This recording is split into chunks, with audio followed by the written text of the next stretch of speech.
All right, I just wanted to do a quick rundown on the UNIC Classic. This could also be for the UNIC Miras or the Rumbas or some of the later Divas. Just how to use this machine if it's come into your possession and you haven't used it before and not sure how the functions work. I'm just going to do a quick rundown on how to start this thing up, how to pull a shot, and just a really basic overview. So first thing I'll point out is right down here at the bottom, you've got a power switch, 0, 1, and 2. So when you're turning this on, it should be in 0. You should already have your water turned on over your filter.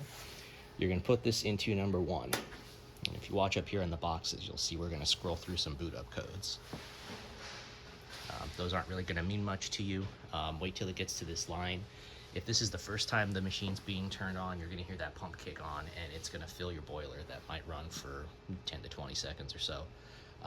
Leave it kind of in this state at position number 1 until you hear that boiler stop.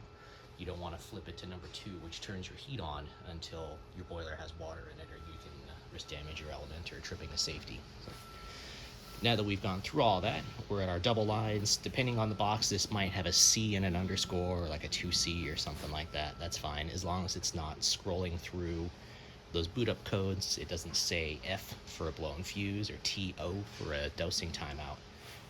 You'll be fine. So number 1, we're going to go to number 2, and we're going to let this start heating. Heating takes 15 to 30 minutes, just kind of depends on the state of things. So starting at the top here, while this heats, you've got this top tray. You can put china cups up here, plates up here. I don't advise putting syrups or sauces. That tends to drip down into the grates, get inside the machine, and just makes a nasty, gross mess for the service tech next time someone comes up to work on this thing. But nice flat heated tray to keep your porcelains or your china warm. On your front faceplate here, left to right, so a rocker switch is for your left-hand steam wand. Up is press on and off, and down is a toggle press and hold. We don't have steam right now, obviously, because we just turned this machine on. Over here on the right side, a couple more rocker switches. The water droplet would be here for this water tap, and another steam one for this steam wand. A thing to know about this water tap is this is not designed to be something that you're going to fill up large cups with for tea or hot water. It's really meant to just be a rinse out for a shot glass, or like a preheater, some hot water to run through a china cup or something to kind of preheat it up. So if you're using it for Americanos and teas, be very careful. If you can sometimes pull more water out of that boiler than it's able to refill, and that kind of that can lead you to trip in a high limit safety and a service call from a tech to get that going again. So if you're using this and you hear the pump kick on, I would advise turning this off and stopping and waiting for that pump to stop before you keep using it. Along the top here, all right, we've got 2 boxes. These are identical boxes, but they don't talk to each other. They're independent. So anything you do on this box stays on this box. It doesn't have any effect or bearing on this other one. This machine is set up with a non-standard configuration. Most of these that you're going to come across are going to have a group like this with a portafilter. This is here for a demo. This is a pod unit. We call this our dual chamber adapter, or a DCA. And it takes little paper pods that slip right into here. You close that and it goes. These most commonly come in little single serve packages, something like this. Thinking about this, if you have it, if we use it and there's nothing in it, you don't get any water flow. There's nothing. It's not clogged. That's not a problem. That's part of the design. Up in here, if you have one of these, you can feel tops are spring loaded, and they can tell when you have one of those pods in there, and that allows the water flow to pass, which, as you can see, with 2 spouts and the capability for 2 pods, that lets you run 1 pod without water coming out of the other side. Working our way down here, have our group head, our portafilter. This is where your coffee's going to go. There are a couple different sizes of baskets, depending on what you've got, how you're using it. And you might also see one like this that came with it, which is for cleaning. There are no holes, so you can put soap in here and flood the top of the group head.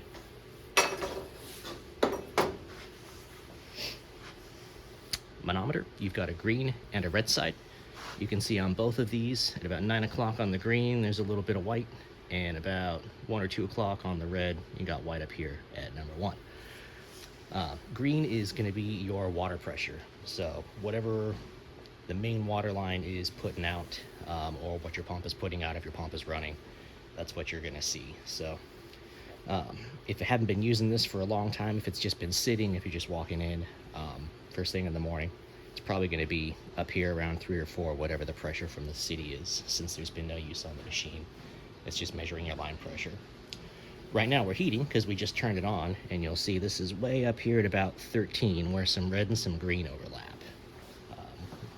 That is normal anytime you're heating.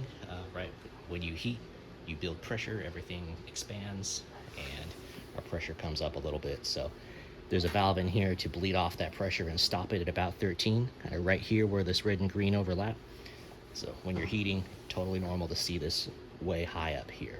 If you see this spun around way over here into the red somewhere, you've probably got a problem with that valve. It's either stuck or set wrong. But this is normal. And anytime your pump is running, you should be here in the white. Right there. So the red side is your steam pressure inside the boiler. Your target zone is about 1 bar, which is what this little white corner is here. Right now we're at 0 because we're heating. We're not going to have steam pressure building up until at least we're hot, and then the steam starts to accumulate. So we're looking good here. But you should see this right about 1. If it's at like 0.5 or lower, you just don't have a whole lot of steam. That might be something for a tech to look at. You could have either just your control, your pressure stat set incorrectly, or you might have some scale on your little probes in your boiler and it's overfilling and you just don't have the capacity in the boiler for that steam. If you see this shooting up way high into here, that's a problem. That means you're overheating and your safety valve isn't going off. So definitely have a tech come look at that. Unless your manometer there, your gauge is just broken. But that usually only happens if these things are allowed to freeze. So also don't leave this out in the winter in the elements.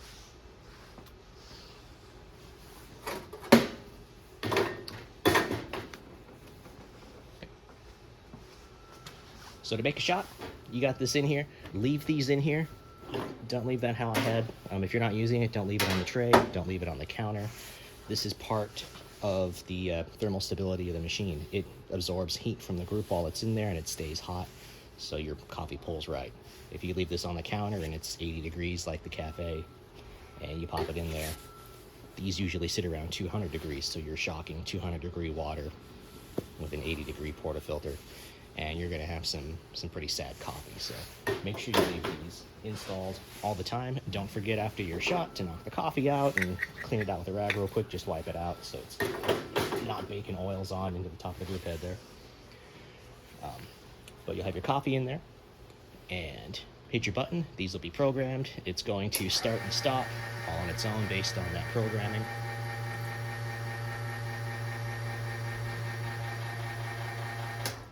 There we go. And your shots will be done. So that's pretty much the basics on how to use it. This is going to use just the same. Put your pods in there, close that, hit the button, it'll start and stop all on its own. So at the end of the day, when you go to clean, I'm going to pull this guy down right here. So this is your group head, right? This guy slaps in right here. At the end of the night, loosen this up real fast.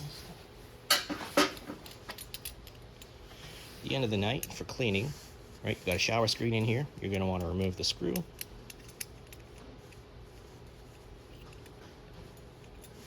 Remove the shower screen. This is all going to fall out when this is normal. And then right here is a diffuser. Right there. Take that out. And you'll be left with this, and it's probably going to be dirty. Take all these bits that you just removed, put them in a pitcher with hot water and some Rinza, a Pure Calf coffee cleaner, and let those soak while we do the rest. And of course, right, this is going to be mounted. This is just a demo piece. You're not going to have this in your head. So we're gonna have a portafilter with our blank cleaning basket installed. We're gonna put a scoop of soap, Purocaf or Cafisa, if you have it around. I thought I had some, but I don't. But we'll put a measured scoop into the cleaning basket, which goes into the group, and then follow the instructions on the Purocaf. What you're gonna end up doing is hitting the go button, letting it pressurize for about 4 or 5 seconds, and then stop it. You might see a little splash down here in the tray, which is good, that's normal. And we're just gonna let that sit and kind of dwell and soak up all that soap for about 10 seconds. And then you're gonna hit the button, let it run for about 5 seconds, stop it, give it another 10 seconds to soak. You're gonna run through that process about 10 times. Then I'm gonna take your portafilter off. You'll have a Halo brush, they call them. You can get them on Amazon for $7-8 probably. And those do on the bottom end have a scoop for the soap. And a lot of them have a little metal pokey for your steam wand tips in case your steam wand tip gets clogged with milk. But you're gonna take that and come in here and scrub, scrub, scrub all around in here. Scrub all around the gasket, all up in the grooves where the portafilter goes, and just get everything clean. I like to use a white dry rag at the end to wipe it out. Once that rag comes out clean, you know the groove is clean. And then you're gonna come over to all these goodies you have soaking in the pitcher. To reassemble these, there's actually something real important to know about this diffuser. I really want to say you can't put it in wrong. It's designed to only go in one way, but people find a way. So here's how we look at this. You can sort of see how it's sitting on my thumb. It looks like a little mushroom, a little squished down flat mushroom. That's what you want. But one end is going to be kind of rounded, and one end is going to be perfectly flat. The perfectly flat end is what sits against the shower screen. So the rounded end goes up inside the group. If you see me trying to do this wrong, here's the flat end up, as it shouldn't be, and it doesn't go in. Flip it around, it sits right in there like it should be. What people end up doing is they put it upside down. It doesn't quite fit, but they get this screen loosely over it. They get the screw to just barely bite, and then they get a tool, a screwdriver or something, and just start cranking down and cranking down and cranking down. They think they figured it out. And what you end up doing is press fitting this thing upside down into here, and you're not going to get it out. You're probably not going to get it out. And that blocks that little hole right there, which is where your water comes from. So you just pretty much plug this thing up and have to buy all of this new, or at least this big brass part that's a few $100. So make sure this thing goes in right.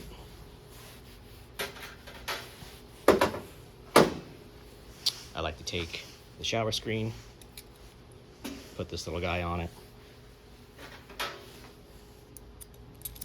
run the screw up through the bottom so it's all sorted together, and then from there you just kind of wiggle everything around until it falls into place, and you can tighten up this screw.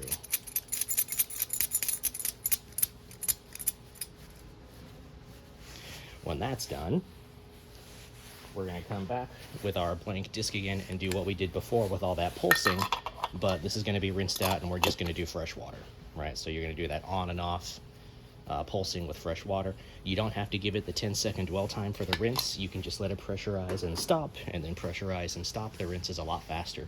We're just trying to get everything cleaned out and rinsed out. You don't want to forget to do the rinse. If you forget to do the rinsing, what happens is up here inside the valve, all that soap goes up in there, and then it hardens and dries overnight. You come in the next morning and it doesn't work, no water flow. It's completely plugged up with dried up, crusty soap. So make sure you do the rinse on that. If you do happen to have one of these, this is the cleaning device. You're gonna have a little bit of cleaner here, a little bit of cleaner in here. Put that in, slap it down, and then the same thing, right? You're just gonna run it and stop and let it dwell and do its thing, just like before, just like the other thing. Something I forgot to mention, while you are soaking your shower screen and all those other things in a pitcher, you should also soak the basket out of your portafilter.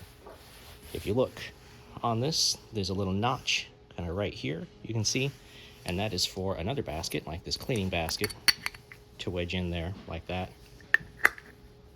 and help to pry it up so you can get this basket out. And once it pries up, there we go. So we take this, that can soak in the pitcher too. If this is really, really dirty, there's a lot of coffee oil and stuff in there, you can get a larger pitcher with coffee stuff and dunk it in there and let it soak as well. And then those just slap right into place.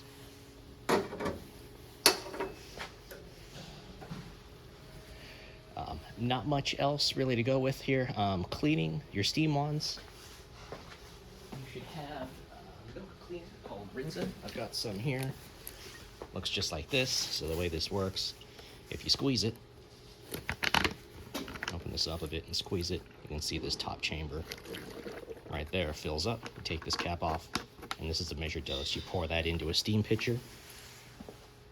Top it off with water to the same level you would if it were milk. Got a tiny little pitcher here, but it'll work. So let's say we've got our milk and our cleaner in this pitcher. Come over here, and we're just going to steam this just like we were if it were a latte. Let it foam, let it do all that, sit there, and then just let it sit for a few minutes, soaking up that milk. Take it off. You can wipe it off with a rag. I would take this soap and go over and use the other side, get a second one with fresh water, and steam it and do a fresh water rinse as well. One thing you do want to be careful with that can happen if you got someone who's not paying attention or you have a malfunction on the three-way bit on your steam valve, you never want to be working along, steaming your milk, set it there, turn it off, and then walk away and leave this pitcher of milk on a steam wand. What happens very, very quickly within a second or two is once this stops putting steam out, it starts to cool. And when it starts to cool, with this submerged in liquid, it creates a vacuum. It starts pulling your milk up the wand, all the way up into the valve, and it can dump it all the way over into your boiler. If you have water coming out of here that is brown or yellow or stinky and gross, that's probably what happened. That is a major repair, very expensive, very time consuming, getting all the milk out of the works. So you want to make sure anytime you steam, pitcher comes straight off. You can set it on the counter, wipe this thing down, give it a little purge to make sure you clean out your tips, and it'll be ready for the next time. But that should be pretty much all you need to do to get this thing going. Like I said, most of the, we'll just call it baristaing, is going to be related to your grinder, learning your dial in, getting your grinder adjusted, your doses figured out, and all that. There are some other resources out there and videos that can help with learning the dial in and do all that. But for machine functions, that's pretty much all you're going to have to know to put this thing into use and get some work out of it.